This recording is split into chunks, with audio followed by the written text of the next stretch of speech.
시청자 여러분 안녕하십니까? KBTV 브레이킹 뉴스입니다.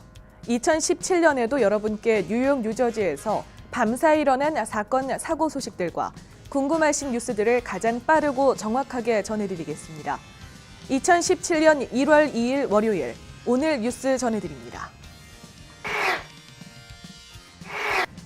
새해 맞이 어디에서 하셨는지요? 수많은 관광객들과 뉴욕 시민이 타임스퀘어에 모인 가운데 2017년 볼드랍 행사도 무사히 치러졌습니다. 특히 올해 행사는 경찰의 삼엄한 보호 아래 진행됐습니다.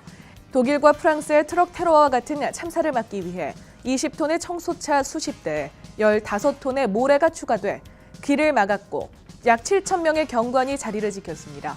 무장한 대테러 부대와 폭탄 탐색견도 곳곳에 배치됐습니다. 이번 볼드랍 행사는 약 100만 명의 인파가 모인 것으로 집계됩니다. 특히 올해 볼드랍 행사 크리스털볼은 반기문 전 유엔 사무총장이 버튼을 눌렀습니다. 반 전 총장은 지난 12월 31일 오후 12시 59분, 총장 임기 종료를 정확히 1분 앞두고 부인 유순택 여사와 함께 행사에 참여했습니다. 반 전 총장이 누른 크리스털볼은 일종의 카운트다운 스위치 역할을 하는 것으로 1월 1일이 되기 60초 전에 크리스털볼을 누르면 전광판의 카운트다운이 시작됩니다.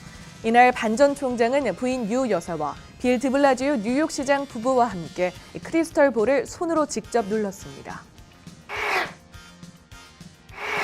한편 볼드랍 행사가 끝나고 오전 7시까지 청소가 진행됐는데요. 이 타임스퀘어를 정리하는 데 무려 235명의 작업 인력과 45대의 수거 트럭, 60개의 배낭이 동원된 것으로 알려졌습니다. 위생국의 캐서린 가르시아는 수백만 명이 모이는 만큼 쓰레기도 몇 톤에 이른다며 작년에는 쓰레기 양이 44톤에 이르렀다고 말했습니다. 현재 타임스퀘어는 청소가 완료돼 평소와 같은 모습을 찾은 것으로 보입니다. 계속해서 사건, 사고 소식 전해드립니다. 경찰이 오늘 새벽 두 사람에게 총격을 가한 용의자를 쫓고 있습니다. 경찰은 어제 새벽 3시 25분 퀸즈 오존 파크의 124번가 앞에서 폭력 사태가 있다는 신고를 받고 출동해 두 남성이 쓰러져 있는 것을 발견했다고 밝혔습니다. 이 중 31세 남성은 가슴에 총을 맞아 사망했고 24세 남성은 등에 총을 맞아 현재 병원에서 치료 중이며 생명에는 지장이 없을 것으로 보입니다. 경찰은 뉴욕시에서 2017년 첫 번째로 일어난 이 살인 사건에 대한 용의자로 사건 직후 검은색 차량을 타고 도주한 2명의 남성을 지목하고 이들에 대한 수색에 들어갔습니다.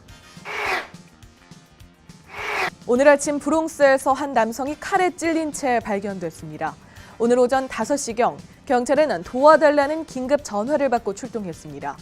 경찰은 1291호 에비뉴에 위치한 아파트에서 42세 남성이 가슴과 머리에 자상을 입은 채 발견됐다고 밝혔습니다.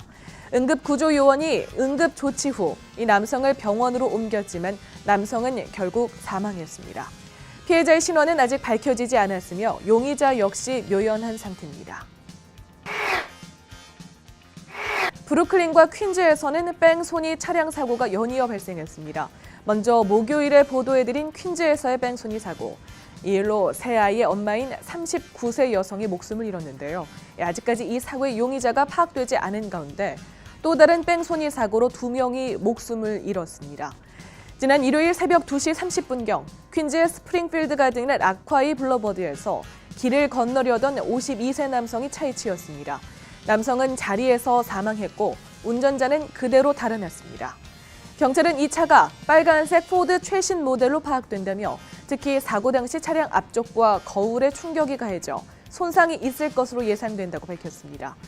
같은 일요일 브루클린에서도 뺑소니 사고가 있었습니다. 새벽 5시 사이프러스 힐스의 크레센트 스트리트에서 교차로 길을 건너려던 53세 남성이 차에 치여 그 자리에서 목숨을 잃었습니다. 이 남성을 친 차량은 가드레일에 충돌했고 운전자는 차에서 내린 뒤 걸어서 도주했습니다. 뉴욕시경은 이 새 뺑소니 사고에 대해 목격자의 제보를 당부했습니다. 밤사이 브루클린에서는 택시에 타 있던 승객이 음주운전한 차에 치여 사망하는 일이 있었습니다. 오늘 새벽 3시 15분경 그레이브샌드의 웨스트 2번가와 피애비뉴 교차점에서 한 차량이 택시를 들이받았습니다. 이 사고로 56세 승객이 심각한 외상을 입고 사망했습니다. 택시 운전자 역시 부상은 입었지만 생명에는 지장이 없을 것으로 보입니다.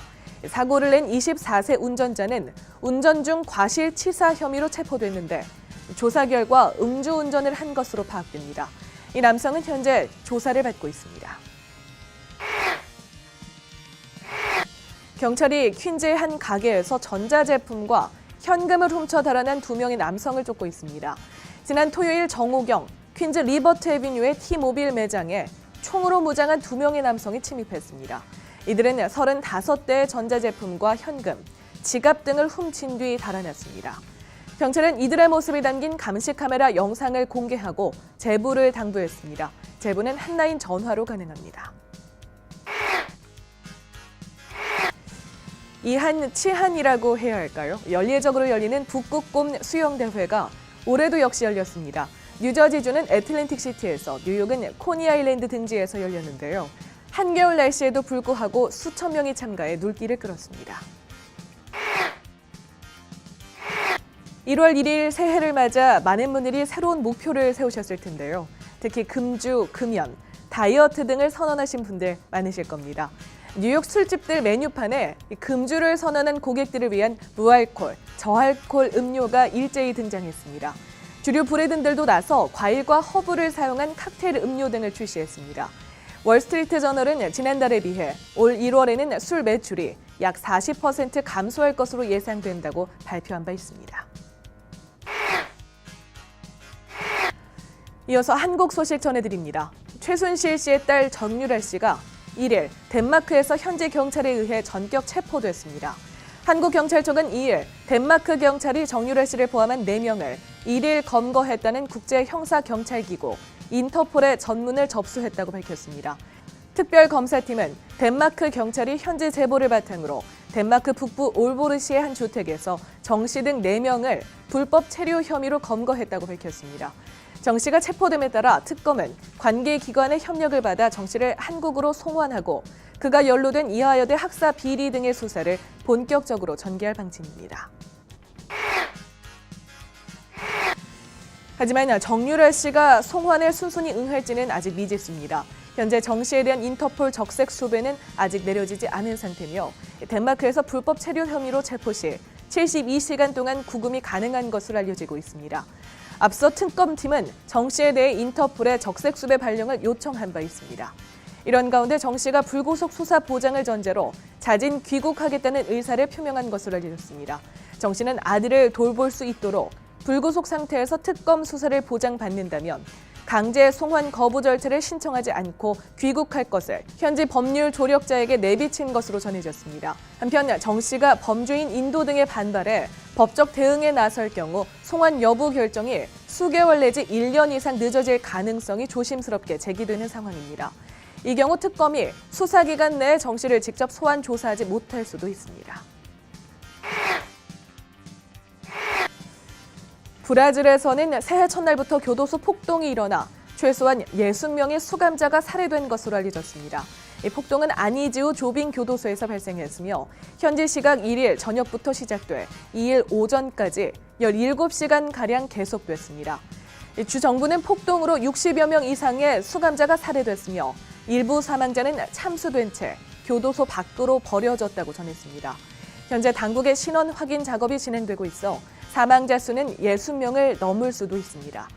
주 정부는 이번 폭동이 북부 지역에서 활동하는 FDN과 전국 규모의 대형 범죄 조직인 PCC 간의 다툼에서 시작된 것으로 보고 있습니다. 이상으로 1월 2일 월요일 KBTV 브레이킹 뉴스 마칩니다. 아무쪼록 시청자 여러분, 새해 복 많이 받으십시오. 고맙습니다.